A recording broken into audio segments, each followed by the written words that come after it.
அனைவருக்கும் வணக்கம். Group 4 result சம்மந்தப்பட்ட ஒரு முக்கியமான வீடியோவை தான் இந்த வீடியோவில் பார்க்க போகிறாங்க. ஒரு முக்கியமான அப்டேட்டு இந்த வீடியோவில் நம்ம பார்க்க போகிறோம். ஸோ 4662 பணியிடங்கள் இப்போ வரைக்கும் பார்த்தீங்க அப்படின்னா கரண்ட்டில் இருக்குது. அண்ட் இந்த பணியிடங்கள் குறித்த முக்கியமான அப்டேட்டு டிஎன்பிசி தரப்புலேருந்து வெளியிட போகிறாங்க. ஸோ இதை பற்றியும் நாம் பார்க்கலாம். மேலும் குரூப் 4 உடைய ரிசல்ட்டை குறித்து ஒரு சில முக்கியமான தகவல்கள் வெளியாகிருக்கு. இதை பற்றியும் நாம் இந்த வீடியோவில் பார்க்கலாம். மக்களே, நீங்கள் நம்முடைய சேனலை முதல் முறையாக பார்க்குறீங்க அப்படின்னா மறக்காமல் ஒரு சப்ஸ்கிரைப் அண்ட் பெல்லை கிளிக் பண்ணி வச்சுக்கோங்க. டிஎன்பிஎஸ்சி குரூப் 4ல் யாருக்கெல்லாம் பணி வாய்ப்பு கிடைக்கும், இந்த மாதிரி இருக்கக்கூடிய குரூப் 4ல் இருக்கக்கூடிய குடிமை பணிகள் நான் சொன்னது தனித்தனியாக இருக்கக்கூடிய பணிகள் எவ்வளவு எங்கேஸ் ஆகத போகுது. ஸோ ஒவ்வொரு டிபார்ட்மெண்ட் வைஸாக எங்கேஸ் ஆகத போகுது. பல டிபார்ட்மெண்ட்டோடைய கட் ஆஃபையும் நம்ம பல வீடியோக்களில் நம்ம பார்த்துருக்கோம். ஸோ அஃபிஷியலாக கட் ஆஃப் மதிப்பெண்கள் தெரிஞ்சுக்கணும் அப்படின்னா கண்டிப்பாக நீங்கள் போய்ட்டு முந்தைய வீடியோக்களில் செக் பண்ணிக்கோங்க. செப்டம்பர் மாதம் 727 பணியிடங்களுக்கான அதிகாரப்பூர்வ அறிவிப்பு அறிவித்தாங்க. ஆனால் அக்டோபர் 21 இன்றைக்கு வரைக்கும் பார்த்திங்கன்னா குரூப் 4ல் வேகன்சிஸ் இன்க்ரீஸ் ஆகு அப்படின்ற இன்னொரு அப்டேட் பார்த்திங்கன்னா டிஎன்பிசி சார்பாக நமக்கு வெளியிடலை.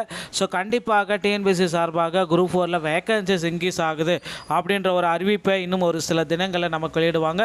அது மட்டுமே இல்லை, குரூப் 4 உடைய ரிசல்ட் இதுதான் இப்போ இருக்கிறதுல ஒரு முக்கியமான விஷயம். ரிசல்ட்டை பொறுத்தவரை பார்த்திங்கன்னா நமக்கு இன்று இல்லைன்னா நாளை கண்டிப்பாக வெளியிட போகிறாங்க. ஸோ தமிழகத்தில் மழை பொழிவுகள் அதிகமாக இருக்குது. ஸோ அதனால் காரணத்தினால அங்கங்கே மின் இணைப்புகள் பிரச்சனை இருக்கிறதுனே நெட்வொர்க் இஷ்யூ. ஸோ அங்கங்கே பார்த்திங்கன்னா சென்னையிலையும் கனமழை பெய்து கொண்டு இருக்கிறதுனால குரூப் 4 ரிசல்ட்டில் சிறிதளவு தாமதங்கள் ஏற்படும். கண்டிப்பாக பார்த்திங்கன்னா நாளை கண்டிப்பாக வெளியிட போடுவதற்கு வாய்ப்புகள் இருக்குது. புதன் இல்லைனா வியாழக்கிழமைக்குள்ளார அதிகாரப்பூர்வ அறிவிப்பாக டிஎன்பிசியோடைய இணையதளத்தில் குரூப் 4 உடைய ரிசல்ட்டை நம்ம பெற்றுக்கொள்ள முடியும். ஸோ இப்போ நான் சொன்ன மாதிரி பார்த்திங்கன்னா நிறைய பேருடைய கட் ஆஃப் மதிப்பெண்கள் கம்மியாக தாங்க வரும்.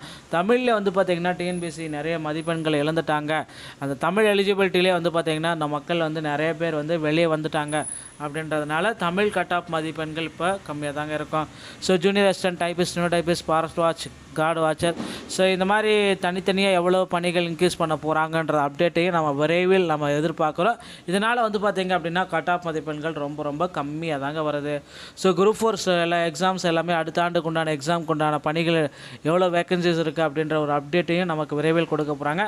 ஸோ இந்த ஆண்டு குரூப் 4ல் கட் ஆஃப் மதிப்பெண்கள் ஓசிக்கு பார்த்திங்கன்னா 140, பிசிக்கு 135, பிசி முஸ்லீமுக்கு பார்த்திங்க அப்படின்னா 133, எம்பிசி மற்றும் டிஎன்சிக்கு பார்த்திங்க அப்படின்னா 120, எஸ்சி, எஸ்சி, எஸ்டி இந்த மாதிரி கேட்டகரிக்கு 110, பிடபிள்யூடி எக்ஸர்வீஸ்மெண்ட் டிரான்ஸ்டியூட்டோட 100 மதிப்பெண்கள் இருந்தாலே நிச்சயமாக குரூப் 4ல் உங்களுக்கு பணி வாய்ப்பு உங்களுக்கு 100% கிடைக்கும். ஸோ குரூப் 4ல் இந்த ரிசல்ட்டுக்கு உண்டான டைம் பார்த்திங்க அப்படின்னா எப்போ வெளியிடுவாங்க அப்படின்றது இப்போ ஒரு கேள்விக்குறியாக இருக்குது. ரிசல்ட்டை பொறுத்தவரை நீங்கள் எக்ஸ்பெக்ட் பண்ணுற தேதிகள் பார்த்திங்கன்னா 22 முதல் 23க்குள்ளே அதிகபட்சம் இந்த அக்டோபர் 22லேருந்து 23க்குள்ளே அதிகாரப்பூர்வ சம்பந்தமான செய்திகள் அனைத்தையும் நீங்கள் உடனுக்குடன் பெற நீங்கள் நம்முடைய சேனலோட இணைந்திருங்கள். மீண்டும் ஒரு நல்ல தகவலோடு நான் உங்களை சந்திக்கிறேன். நன்றி, வணக்கம்.